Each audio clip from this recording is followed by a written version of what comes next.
Salut les genoux, c'est Jean-Marie, bienvenue sur le Crypto Show. C'est le moment où je vous décortique l'actualité et je vous donne les 3-4 infos les plus importantes de la cryptosphère, selon moi. Si vous étiez là la semaine dernière, vous avez vu que l'année 2019 a commencé sur les chapeaux de roue pour les cryptos et on a débattu le fait que 2019 serait probablement une grande année crypto, même s'il allait peut-être falloir attendre plutôt vers la mi-2019 pour que les choses s'éclaircissent, soit au niveau de la législation, soit au niveau des institutions pour qu'elles prennent parti pris pour la crypto ou à l'encontre des cryptos. Et ça, ça influe directement sur le marché.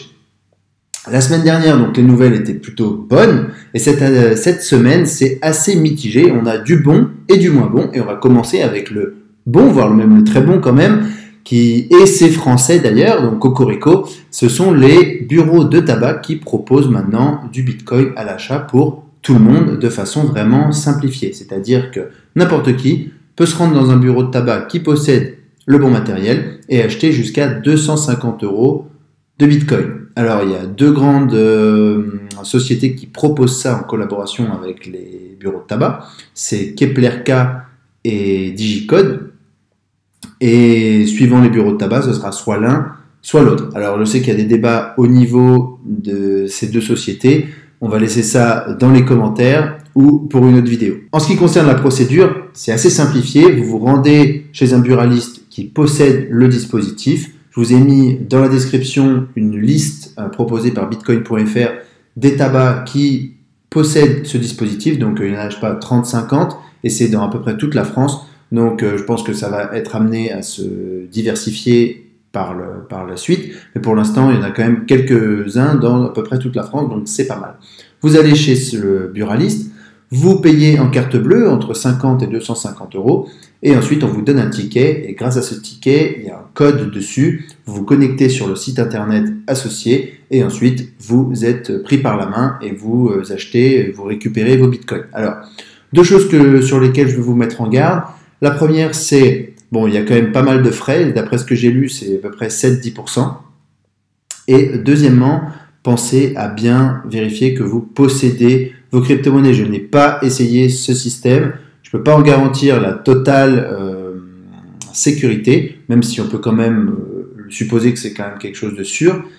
Il faut quand même que vous soyez en possession de vos clés privées et n'hésitez pas à ne pas utiliser le wallet associé et à envoyer vos bitcoins sur un wallet externe, c'est-à-dire un Ledger Nano ou alors un Trésor ou un autre s'il y en a un autre qui sort d'ici là que vous préférez.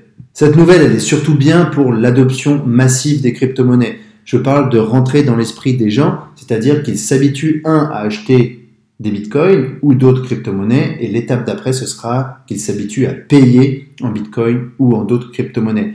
On peut penser que plus tard, on pourra acheter chez nos amis buralistes plus que du bitcoin, et par exemple, ajouter l'Ether me paraît une étape suivante assez logique, et surtout pour la pénétration au niveau dans les masses, c'est quand même une énorme étape, parce que les gens vont se dire, si c'est proposé, il y aura toujours des réfractaires, mais si c'est proposé, ça veut dire que petit à petit, l'oiseau fait son nid et ça arrive chez Madame Michu et Monsieur Tout le Monde. Voilà. Donc je pense que c'est une très bonne nouvelle pour l'adoption massive des cryptos. Maintenant, on n'en est pas encore là, on est encore très très loin, mais on y vient. Ensuite, on a une nouvelle un peu plus triste qui est le fait que la blockchain Ethereum Classic a subi une attaque 51%. Alors, Ethereum Classic, c'est la blockchain originale de l'Ethereum, donc ETH, ils ont bifurqué vers Ethereum qu'on connaît aujourd'hui, mais il y a toujours les réfractaires, on va dire, au changement, ceux qui pensaient à la philosophie première du projet, qui sont restés au niveau de l'Ethereum classique. Et d'un point de vue investissement, c'était très intéressant pour les investisseurs qui sont restés dessus, mais dernièrement, le réseau Ethereum classique a subi une attaque 51%. Qu'est-ce que c'est? Alors, c'est bien réel, même si on dit toujours que la blockchain est inviolable, c'est possible de hacker une blockchain. Le seul truc, c'est qu'il requiert généralement une énorme puissance de calcul, et qui dit énorme puissance de calcul dit énorme consommation d'électricité et énormément de hardware. donc c'est-à-dire de machines pour faire tous ces calculs. Donc énormément d'argent. Sauf que quelqu'un qui a énormément d'argent, par exemple un État, pourrait vouloir nuire à une blockchain et faire une attaque 51% pour en prendre le contrôle. Ce qui se passe, c'est que si on réfléchit, le minage, c'est mettre à disposition de la puissance de calcul pour résoudre des problèmes et récupérer les rewards et sécuriser le réseau. Maintenant, si tout le monde le fait dans son coin, on a un système parfaitement sécurisé. Imaginez 100 personnes qui regardent la blockchain et qui disent bon bah là c'est valide, là c'est valide, là c'est valide, ok, on avance petit à petit. Donc imaginez que certaines personnes se mettent entre elles et fassent des alliances pour augmenter leur puissance de calcul. Jusque-là, tout va bien. Le seul problème, c'est quand elles possèdent plus de 51% de la totalité du réseau, que là, elles deviennent maîtres du réseau, en quelque sorte, et peuvent faire un petit peu ce qu'elles veulent avec la blockchain. Faisons un petit rappel. La blockchain, il faut voir ça comme une grande feuille de papier où on peut écrire sur cette feuille et tout le monde voit cette feuille et dit oui, c'est valide, non, c'est pas valide. Quelqu'un qui a 51% du réseau, c'est comme si il avait à la fois le papier et à la fois le crayon et que c'était lui-même l'auditeur du système. C'est-à-dire qu'en gros, il peut écrire absolument ce qu'il veut sur la feuille et s'auto-auditer en disant oui, c'est bien ce que tu as écrit. Donc on peut imaginer tout et n'importe quoi. Par exemple, falsifier des blocs, falsifier des transactions, revenir dans le temps pour modifier les transactions, transformer de l'argent en euros, puis ensuite invalider cette transaction pour reprendre les cryptos, mais tout en gardant les euros. Et donc ça, c'est vraiment c'est flippant au niveau de la blockchain. C'est un problème qui est là, on le sait depuis longtemps. C'est censé être annihilé par le fait que c'est trop coûteux, du fait de l'algorithme de minage. Maintenant, on a bien vu sur ETC, c'est possible. Maintenant, est-ce que sur Bitcoin, c'est possible? C'est beaucoup plus difficile. Mais ce sont des risques et je pense que ça, au niveau investissement, au niveau institutionnel, ça doit en refroidir plus d'un. Surtout que moins la blockchain est utilisée et moins il y a de personnes qui minent et qui valident les transactions pour assurer la sécurité du réseau, plus il est facile de faire une attaque 51. Imaginez que là actuellement, avec le prix qui descend, mais l'électricité, le coût de l'électricité ne change pas, et on a des mineurs qui débranchent parce que ça leur coûte de l'argent pour miner du Bitcoin ou des Ethereum. Donc qu'est-ce qui se passe? Au lieu d'avoir par exemple 100 personnes qui valident le réseau et qui sécurisent le réseau, on en a par exemple plus que 3. Vous imaginez qu'un système à 3 personnes, c'est bien plus facile à corrompre qu'un système à 100 personnes.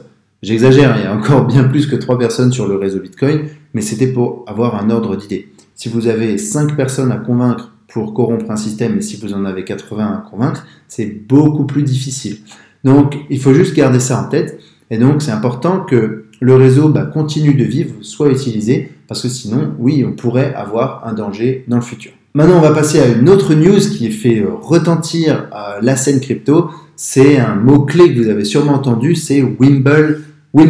Alors, tout ça, ce sont des références à Harry Potter. Une certaine personne a posté en 2016 un white paper qui proposait un nouveau protocole, une sorte de blockchain, mais avec des améliorations assez importantes qui résolverait pas mal de problèmes qu'on a actuellement. Et certaines personnes se sont attelées à développer le projet, notamment certaines personnes qui développaient aussi Bitcoin en parallèle. Donc, ils ont vu un intérêt, et ils ont vu que c'était quelque chose d'intéressant, et ils ont amené le projet petit à petit, ils l'ont amélioré, et on est aujourd'hui avec un nouveau protocole qui pointe le bout de son nez, qui est Wimble. Le nom du token associé au projet, ce sera le Green, et qui va aussi donner lieu à plusieurs altcoins et autres projets, dont le BIM, dont on pourra reparler dans une prochaine vidéo. Alors pourquoi le Wimble fait couler autant d'encre? C'est parce qu'il propose une nouvelle façon de créer les transactions. Il est très axé anonymat, donc on pense directement à Monero ou ces choses-là, mais de façon complètement différente. Et c'est géré d'une façon différente, c'est-à-dire que par exemple, chaque bloc ne contient plus de transactions, mais une seule grande transaction qui contiendrait toutes les informations nécessaires. Mais par exemple, étant donné qu'on est du côté de la vie privée, il n'y a pas d'adresse ni de montant visible en clair. Donc c'est un problème actuellement au niveau du Bitcoin, parce que quand vous allez payer en Bitcoin chez votre boulangère, eh ben, elle pourra voir, si elle retrace la transaction, elle pourra voir combien vous avez sur votre compte en Bitcoin. Donc pas votre compte en banque, mais votre compte en Bitcoin. Donc c'est un problème. Imaginez un employeur avec qui vous demandez une augmentation, vous êtes payé sur une adresse en Bitcoin, il pourrait remonter à vos wallets principaux et deviner ou trouver tout simplement combien vous avez de Bitcoin au total et vous dire bah non, vous n'avez pas besoin de cette augmentation parce que vous êtes déjà riche en Bitcoin. Donc ça, c'est des problèmes fondamentaux du Bitcoin. C'est des propriétés intéressantes et importantes, mais c'est aussi des problèmes au niveau de l'implémentation dans la vie de tous les jours. Et des protocoles comme Wimble pourraient résoudre ces problèmes. En termes de scalabilité, il faut que je précise que Wimble ne résout absolument rien.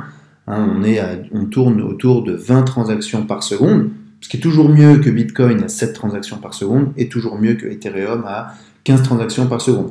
Mais ce qu'on peut espérer, c'est qu'il y a quand même des fondamentaux similaires au Bitcoin et et que les travaux qui ont été faits sur Lightning Network pourraient être portés ou en tout cas adaptés sur Wimble et donc obtenir une scalabilité quasi infinie.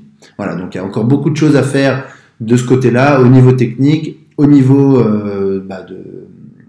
des choses que moi j'apprenne pour pouvoir vous en parler plus, et je ferai probablement une vidéo dédiée dessus, c'est nouveau pour moi aussi, donc il faut que j'apprenne aussi sur ce sujet. On finit avec une note un petit peu tristounette, c'est le fait que Bakkt, le gros projet proposé par la société parente de la New York Stock Exchange, qui a encore repoussé la date de lancement de son projet ETF qui ne sont pas des ETF. Et bon, ça c'est probablement dû et grandement dû au fait que il y a eu actuellement le US Government Shutdown qui est en place actuellement, donc forcément ça fait un freeze total sur ce qui se passe aux USA.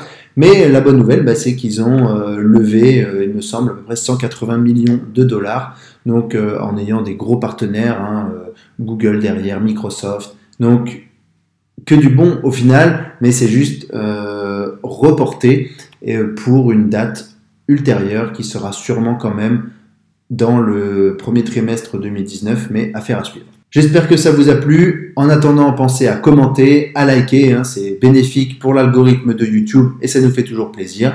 Si vous voulez rentrer en contact avec nous, il y a nos emails dans la description ou alors sur Instagram. Et vous noterez que cette chaîne ne propose pas de pub, c'est quelque chose que je n'aime pas du tout. Mais si vous voulez supporter la chaîne, vous pouvez acheter notre livre ici, Vive des crypto-monnaies, où vous en saurez beaucoup plus que 99% des gens au niveau des crypto-monnaies. Et c'est un très bon premier pas dans ce monde extraordinaire. En attendant, je vous dis à la prochaine vidéo. Ciao, ciao.